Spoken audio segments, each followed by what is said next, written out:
Assalamualaikum warahmatullahi wabarakatuh. Alhamdulillah ya.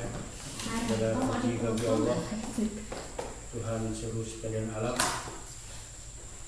Pak Sabtono sebagai pendamping kita juga hadir, Pak Lagi sebagai pimpinan, Ibu, Bapak-bapak guru ya, sebagai orang yang sebagai ujung tombak.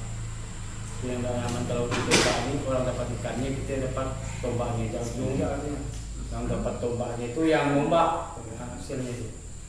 Jadi sesuai dengan kesepakatan kita kemarin kan sebenarnya memang hari ini ingin memaparkan berhubung karena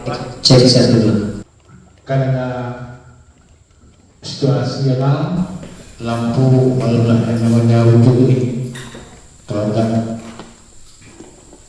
untung rugi kan ujung ini. Ternyata saya yang ujung ini kena yang rugi ini. Jadi saya dulu Pak Sabtono duluan, Pak Sabtono antar pas kena bagian saya ini ada hambatan, mudah-mudahan sekarangnya bisa normal kembali tegangan sehingga bisa kita tampilkan. Rencana hari ini memang sesuai dengan materi yang akan saya sampaikan itu adalah memahami secara tuntas dari kita ini untuk bagaimana sih sebenarnya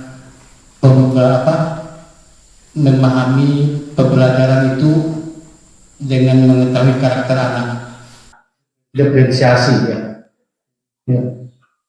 Memang apa yang disampaikan oleh Pak Majid tadi itu memang salah satu kekurangan dan kelebihan kurikulum Merdeka itu.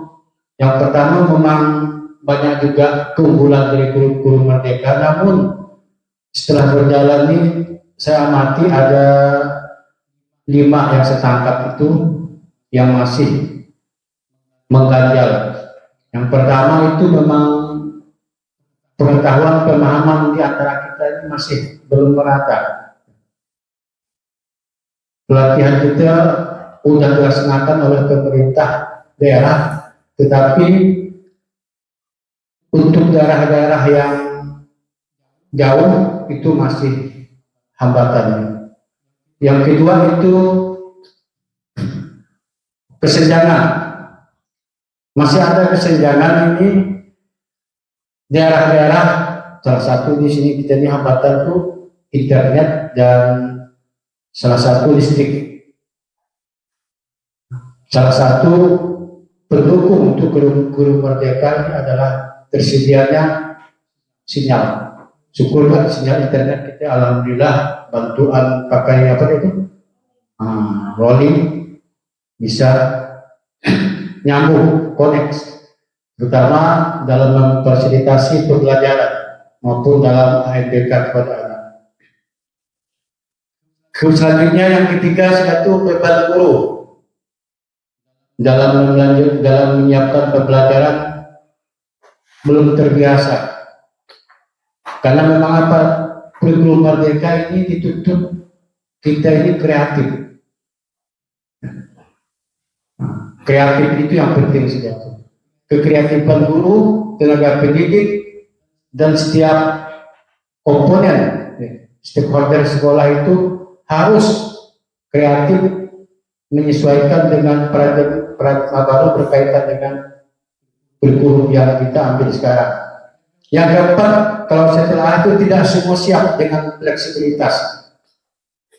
Artinya siswa juga belum siap, kadang-kadang minat dan bakat mereka juga harus perlu kita telah kita data itu. Yang terakhir itu adaptasi dengan kebijakan pemerintah. Sudah betul mungkin kata Bapak Abdul Rahim, orang tua bingung karena mungkin belum memahami secara utuh apa sebenarnya kurikulum Merdeka, sehingga menganggap bahwa kurikulum Merdeka ini bukan lebih bagus tapi menurun bagi mereka orang tua yang belum paham. Apalagi awal-awal kemarin luar biasa sebenarnya. Tapi setelah kita telaah, ternyata kurikulum Merdeka itu enak sebenarnya. Mengapa enak? Kalau kita teliti, kita kurikulum ini sudah pergantian sampai 9. Kalau pertama itu kan kalau zaman bapak-bapak kita SRP sekolah rendah itu di kurikulum tahun 47 itu kurikulum rencana pembelajaran. Di tahun 47 itu ternyata kurikulum dagang. Kemudian masuk ke kurikulum tahun 1950 berubah lagi.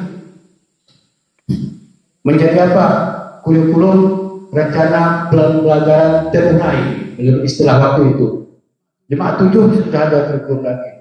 Berubah lagi, akhirnya kurikulum tahun 65. Berkembang terus, berubah lagi tahun 68. Berubah lagi karena generasi saya itu masuk tahun kurikulum 1975. Saya waktu itu masuk sekolah tahun 78 itu ya. 78 itu masuklah kurikulum 75. Berubah ternyata kurikulum 84. Ingat saya masih itu karena saya yang mengalami waktu itu masih ingat. Lanjut lagi ke kurikulum 1994, masuk lagi 1999, berubah terus, masuk ke kurikulum KPK 2006 dan sampai sekarang muncullah kurikulum sekarang itu kurikulum Merdeka. Jadi sudah kalau dia tulis 10 kali ternyata saya lihat apa sejarah pergantian kurikulum. Namun pelaksanaan kegiatan sekarang ini, kita ada mengacu membuka dari kurikulum Merdeka ini. Sebenarnya apa yang disampaikan Pak Sabtono tadi sudah benar bahwa ya. Ternyata sekarang ini kalau memang sudah siapkah guru untuk menerapkan implementasi kurikulum, sejauh mana penerapan, dan terakhir inilah yang kita rencana PT itu, apakah kita sebagai guru sudah menerapkan pembelajaran berdiferensiasi pada siswa. Jadi apa seperti Pak Majid itu kan sebenarnya malah teori berdiferensiasi sejak tahun, teori ini kalau sudah mati sejak tahun 70-an, 80-an sudah ada. Tetapi masuk diferensiasi yang mana yang harus kita laksanakan pada anak? Ternyata kalau kita amati 4 sekolah yang kita cita-citakan itu kan 4. Sebelum kita masuk ke diferensiasi, kita masuk dulu 4 sekolah yang kita cita-citakan. Yang pertama apa yang kita bahas itu adalah sebenarnya pembelajaran yang berpusat pada murid. Ternyata sekolah yang bagus, bahwa awal-awal saya sampaikan itu bukan sekolah yang gedung yang megah, fasilitas yang sekolah lengkap, guru yang sepadan, tetapi sekolah yang bisa memberikan pelayanan terhadap pembelajaran yang berpusat pada murid. Nah, itu yang kita harapkan itu. Sehingga dengan demikian timbullah nanti itu salah satunya adalah pembelajaran berdiferensiasi. Artinya anak-anak itu berpusat pada murid sebenarnya gimana? Kalau sementara ini kan kita banyak guru yang banyak ngomong kan, guru yang banyak bicara. Bagaimana sebenarnya pembelajaran berpusat pada murid? Ditambah juga sekarang ini dituntut kita guru itu lain dengan guru Pak. Sekarang ini tidak ada istilah guru itu malu untuk berkolaborasi. Tidak ada guru yang betul-betul sempurna 100% ikut Merdeka. Tetapi dengan kolaborasi sehingga apa yang kebutuhan kita, kekurangan kita, kelebihan kita bisa berbagi dengan kawan-kawan dalam mengatasi permasalahan yang kita hadapi di sekolah. Dan juga yang tambahkan lagi pasal tadi lagi betah tidak anak di sekolah? Juga suatu permasalahan sampaikan Pak Ibrahim tadi itu ketika mengajar pedas, kita ikuti tidak dulu Pak. Ternyata anak-anak sini kan kadang-kadang belajar olahraga ikuti aku mobil. Kalau dia mungkin bola kaki kalau tak keburi mungkin baliknya lah gitu ya. Baliknya kan. Apakah harus kita dengan kekerasan enggak? Mungkin pendekatan-pendekatan ternyata mungkin kebutuhan ini saat ini yang disukai itu gitu kan. Satu sisi kita ingin mengejar kurikulum, tapi satu sisi anak itu. Apalagi sekolah kampung, sepuluh gak ada sekolah. Apalagi kalau musim durian hilang juga, musim padi hilang juga, musim mana kelapa hilang. Tapi disinilah kita dituntut bijak menyikapi kurikulum mereka berkaitan dengan masalah anak tadi itu. Barulah kita sedikit sekilas berkaitan dengan masalah kurikulum merdeka ini. Kenapa kita melaksanakan anak-anak berdiferensiasi? Ternyata Bapak Ibu, anak itu beda. Dari dulu zaman kita pun beda. Cuma kadang-kadang kalau kurikulum dulu kan sama aja guru ngajarnya. Kalau kita praktek semua. Kalau menonton tayangan video semua. Tapi hakikat diferensiasi ternyata tidak begitu. Jadi kita harus melakukan tes awal pembelajaran, mengolah data, mengambil data. Anak-anak ini, ya, kita harus mengolah data dulu. Yang pertama, anak-anak harus kita amati dulu, Bapak Ibu. Kalau anak sekolah ini, kalau satu kelas 7 tuh mungkin tak sampai 10 orang, Pak. 11 ya. Kelas 2, kelas 8, 6. Kelas 9, 6. Itu paling tidak terlalu berat, Pak. Kalau kita menelaah anak ini kan sebenarnya dalam pembelajaran tinggi ya. Ada anak yang suka visual kan dengan mandang ya, nonton. Suka dia Pak. Tapi ada yang suka Pak, mau benggak.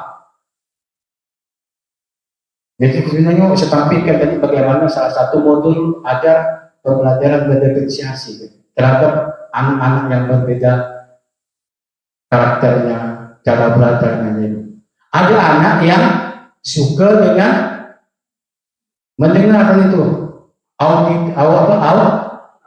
auditori kayak itu. Jadi tiga sebenarnya itu bisa dengan visual, supaya apa bosan deh Pak kalau duduk di sini nih. Itu harapan kita ini berdiferensiasi di situ kuncinya Bapak. Memang berat, kita enggak. Pertama kita tes awal dulu. Jadi oleh karena itu guru kita ini Pak harus aktif bertanya. Tanya dulu kalau di kelas 8, tanya guru-guru sebelumnya, bagaimana sih si Budi ini perilakunya? Oh ini Pak, ini suka gini, cara belajar gini. Dari awal pembelajarannya. Lihat rapotnya juga Pak. Kalau anak kelas 8, lihat rapotnya, lihat dia mereview dalam melakukan praktek pembelajaran dengan guru-guru awalnya. Ini kita kan bicara teori dulu, tapi prakteknya kita harus menggali, Pak.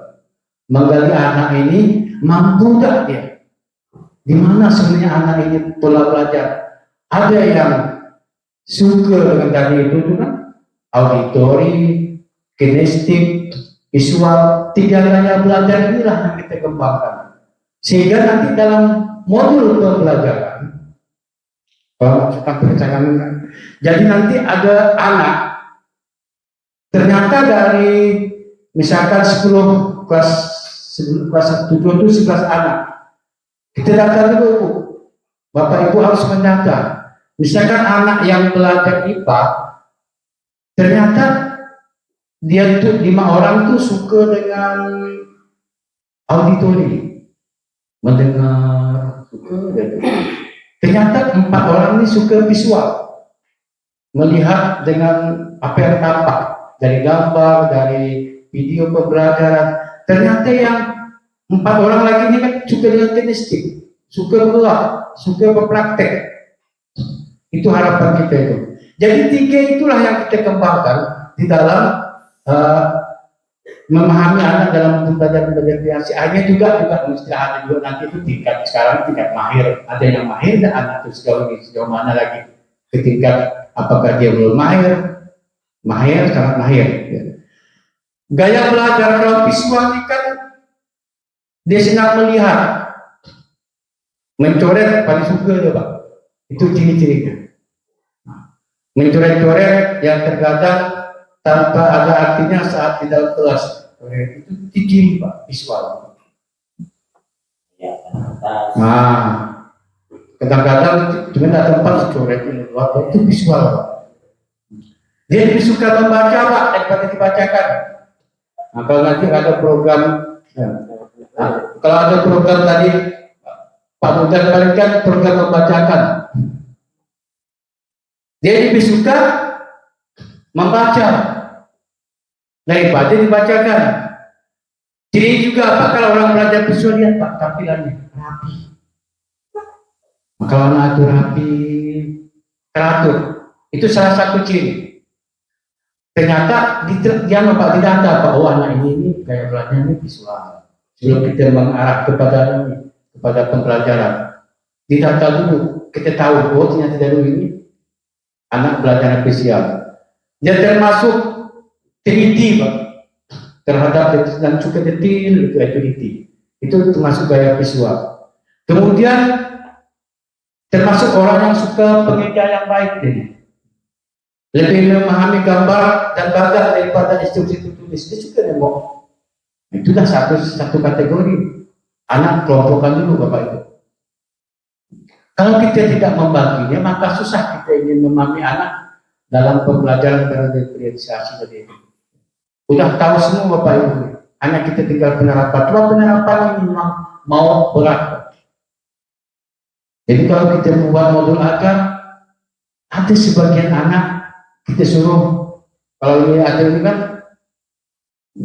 menonton video misalkan tentang magnet, ada tentang magnet video, ada anak yang langsung praktek, oh ini magnetnya ini. Ada anak yang berdiskusi nanti pada waktu akhir mereka berbagi Pak. Yang suka dengan audio yang visual tadi itu menonton video memaparkan hasil diskusi. Oh ternyata ini. Yang suka dengan praktek menjelaskan yang praktek sehingga timbullah situ sehingga anak-anak itu sama-sama belajar itu hikmahnya kemarin sekarang itu. Jadi ternyata pembelajaran berprestasi sebenarnya enak. Sepanjang kita bisa memahami murid, ya, bisa memahami anak didik kita secara visual. Dan kalau memang statistiknya kan contohnya kan fisik banyak bergerak, ya kan? Omongannya itu kalau bicara pelan-pelan deh, terbata-bata sedikit, itu ciri-cirinya Pak. Menanggapi perhatian itu banyak dengan fisiknya. Suka menggunakan berbagai peralatan dan media, bukan nakal Pak, tapi memang aktif. Kena menggunakan barang-barang. Jangan disalahkan Pak, karena anaknya suka megang-megang alat, megang-megang ini. Ternyata memang gaya belajarnya Pak. Kalau dia berdiri dekat ketika bicara dengan orang Pak. Jadi kalau dia ngomong orang itu dekat, itu cirinya. Dia itu belajar kinestik. Otot-ototnya Pak, bukan otot yang tulang-tulang Pak. Biasa itu otot-ototnya lebih, karena dia suka fisik, biasa lebih berkembang Pak. Belajar kan itu suka praktek. Menghafal Pak, dia dengan cara berjalan lebih suka daripada yang melihat. Itu salah satu caranya. Jadi apa ciri-cirinya? Tulisannya Pak jelek. Jadi kalau anak kita temukan Pak, ada yang rapi kan, tetapi ada anak yang jelek sekali Pak tulisannya. Kadang-kadang di sendiri pun tak bisa baca Pak saking jeleknya. Itu kan ada anak tuh, suruh dia baca mereka nggak tahu. Ternyata itu ciri Pak. Jangan kita pertentangkan kelemahan cirinya. Dan suka bermain Pak, berolahraga. Nah, itu salah satunya kalau anak yang kinestik. Selanjutnya yang terakhir itu auditorium itu suka mendengar. Dia bagus berbicara, Pak, kalau orang yang auditori ini. Dan suka bercerita. Nah, itu cirinya nampak gitu, Pak. Ada anak Pak suka bercerita. Jadi kalau dia memaparkan pembelajaran, dia orang cara belajar auditori itu kita berkesempatan. Dia menceritakan kepada kawan-kawannya di dalam kelas. Itu harapan kita. Lebih banyak senang dengan musik dan bernyanyi, suka musik. Tetapi permasalahan sekarang itu kan pada waktu MGP bahasa Inggris kemarin, ternyata permasalahan tidak semua sekolah itu pasti ada menemukan anak satu dua orang tidak bisa baca. Sehingga kita kategorikan nanti ini apakah anak berkebutuhan khusus, inklusi, apakah tunagrahita, artinya anak itu memang apakah dari dipanggil ke pelajaran guru-gurunya, formasinya SD gimana, orang tuanya gimana, ternyata memang anak itu ternyata apakah itu memang punya kelainan dan kelemahan. Sehingga apa yang sampaikan ibu tadi itu sangat bagus praktek baiknya kan. Memang daripada itu meningkatkan toleransi lebih baik difokuskan dulu anak itu membuat pelajaran. Dan memang dalam modul pembelajaran anak atau akan berkebutuhan khusus salah satunya tindakan kita itu harus mengubah dalam modul ajar termasuk pola pembelajaran, karena anak-anak yang berkebutuhan khusus tadi itu dia tidak bisa secara problem solving, tidak bisa. Dia kontekstual teaching learning (KTL) dia secara nyata. Secara nyata, lain dengan anak yang dua gaya belajar tadi itu. Sehingga strategi pembelajaran juga perlu kita sesuaikan, Pak. Jadi bisa secara berdiferensi proses, tadi itu berdasarkan dengan data-data yang kita punya data. Kontennya dan produk, ada 3 tadi itu diferensi konten, produk, proses. Jadi sekiranya saya tidak terpanjang menjawab, lebih baik kita tadi jawab dan bosan juga kalau saya anda ngomong. Mungkin kita bapak menemukan permasalahan berkaitan dengan diferensiasi. Cuma mau saya tampilkan modul ajarnya yang salah satu contoh bagaimana cara mengajak anak dengan teknik berdiferensiasi itu. Ada halangan sedikit, tidak masalah. Mungkin pertanyaan Pak Ibu sampai di sini. Sekarang sebenarnya pembelajaran berdiferensiasi ini tidak terlalu susah. Yang penting kita harus melaksanakan tes awal tadi itu. Anak-anak tadi dapatkan data gaya belajarnya kita punya dari kelas 7, 8, 9 yang kita anak yang di bawah naungan binaan kita itu harus kita tahu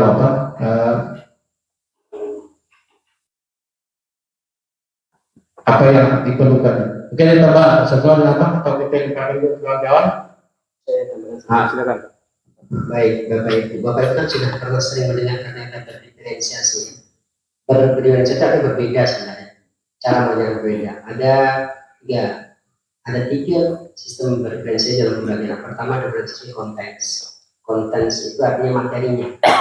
Saya Bapak Ibu kalau mengajar anak yang pintar, materinya bedakan yang slow learner, yang agak lambat.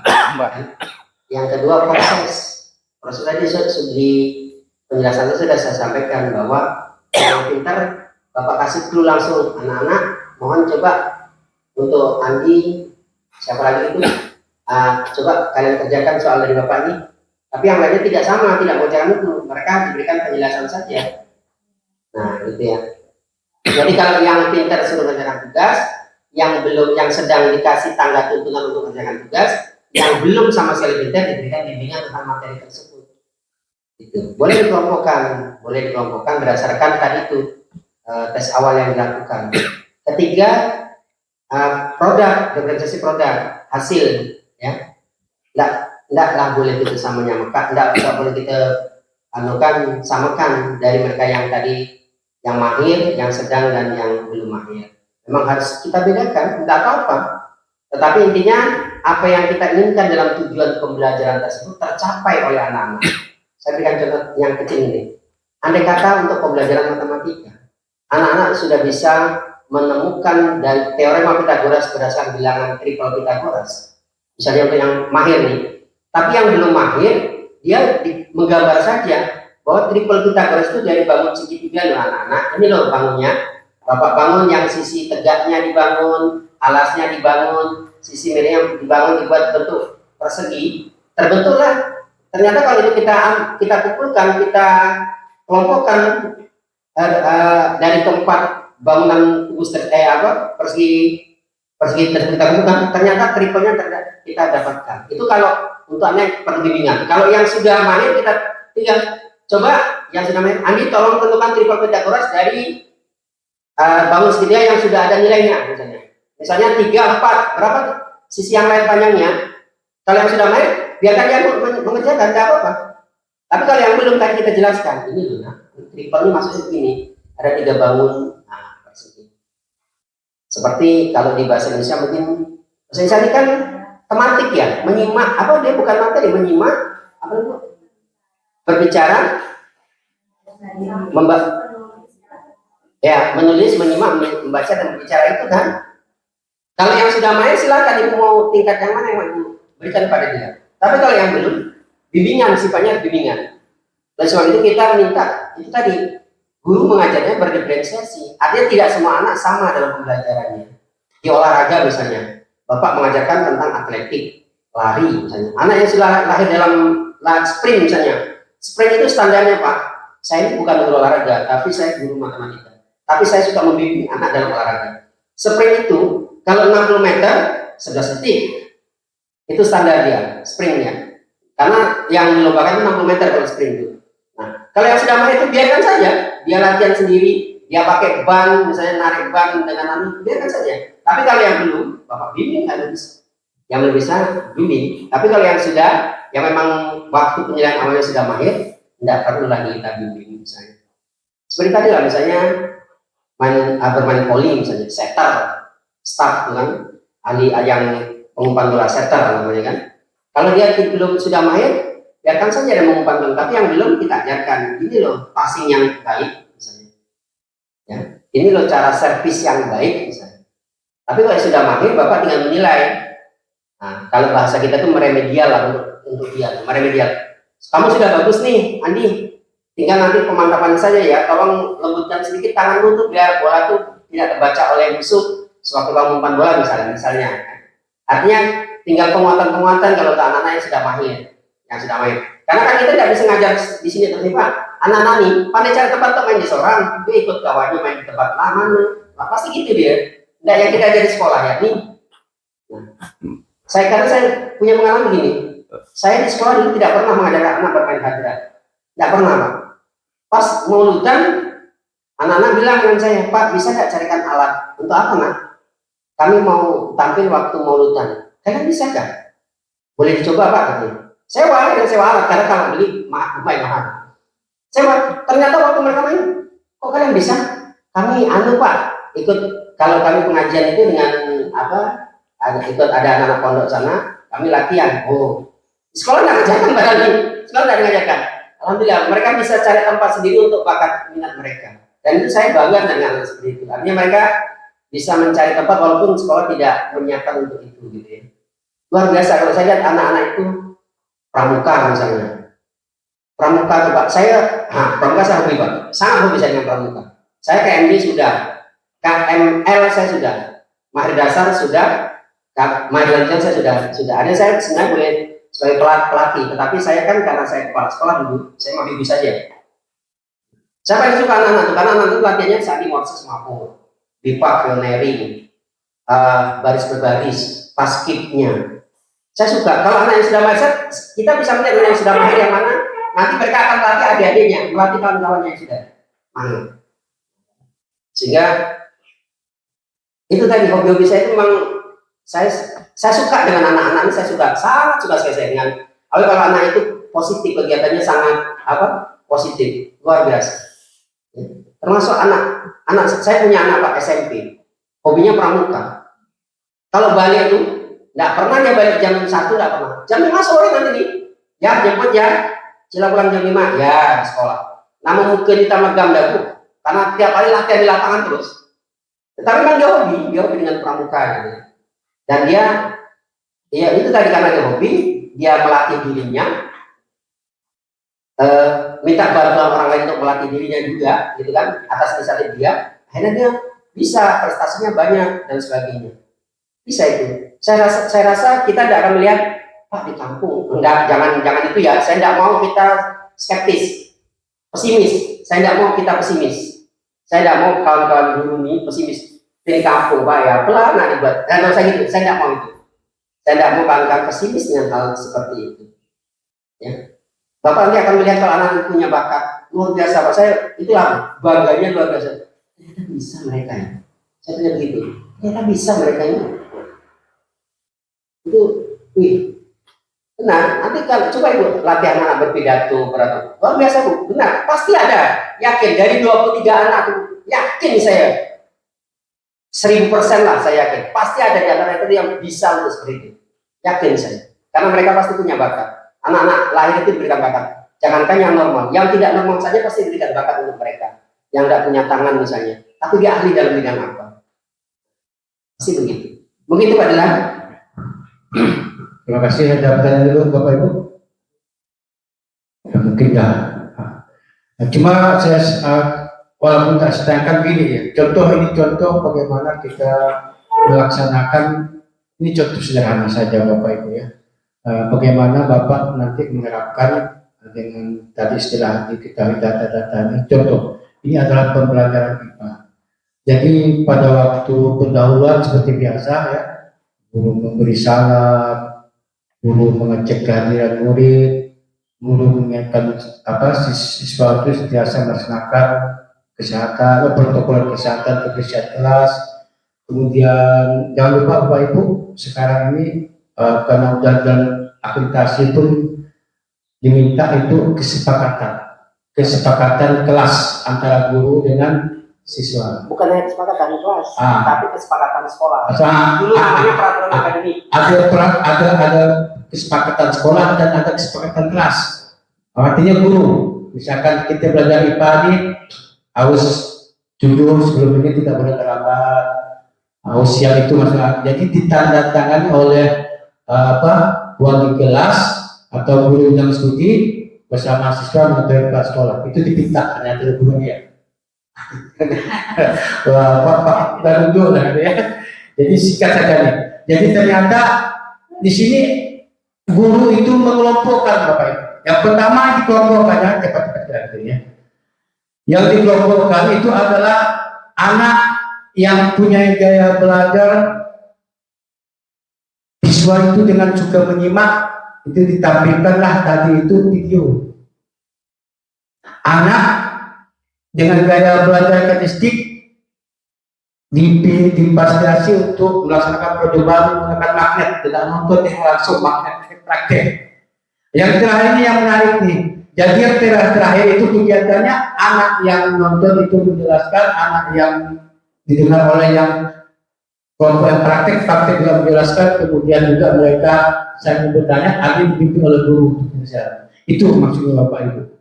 Luar biasa digelar Bapak ya. Bapak Ibu, ada pertanyaan? Itu jalan yang saya sampaikan. Mungkin ada pertanyaan, Pak. Mohon maaf nih, nggak bisa kita tanyakan karena dia apa lagi? Fakta di lapangan Pak, biasanya kalau kita menerapkan itu, ya satu anak yang visual kita tontonkan video, anak lain pun ikut nonton juga Pak, biasanya gitu. Jadi yang diarahkan ke estetik itu dia akan teralihkan dengan tontonan video. Jadi itu yang dia kadang di lapangan itu. Oh gitu ya.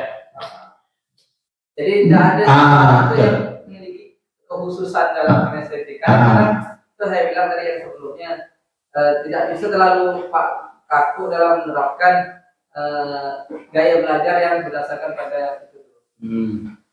Artinya memang gini bijak. Kalau kesamati, misalkan kalau belajar di laptop ini kan ya, kalau seandainya kita mungkin kalau murid kan Kalau sedikit kan bisa 4 orang duduk sini nonton video, mungkin dengan ini kan bisa ya. Supaya tidak ganggu kan. Kalau terpaksa dengan media berarti jadi kelompok lagi di taman atau dia praktek kan, akhirnya masuk kembali gitu. Supaya tidak mengganggu itu sekretarianis. Mungkin kan kalau kita di sini semua tampilkan pastilah terfokus ini dah. Mungkin strateginya ada kelompok kecil kita kasih laptop coba tontonnya. Dia kan suka ini. Kalau kelas kecil kan aman. Kalau bagi mereka yang praktek, kalau belakang ataupun cari super awal kan bisa keluar. Kan lebih suka Pak. Anak-anak mungkin yang suka bertualang daripada itu bosan di kelas Pak, ketemu kesempatan cari kumpul paham di luar mungkin dia suka Pak. Itu harapan. Artinya intinya Bapak Ibu bervariasi memberikan pembelajaran sesuai dengan minat, keahlian, karakternya itu gimana gitu. Itu ya. Itu supaya bagaimana masalah supaya tidak terganggu itu teknis. Bapak Ibu lah yang paham. Ya. Ada lagi Bapak Ibu?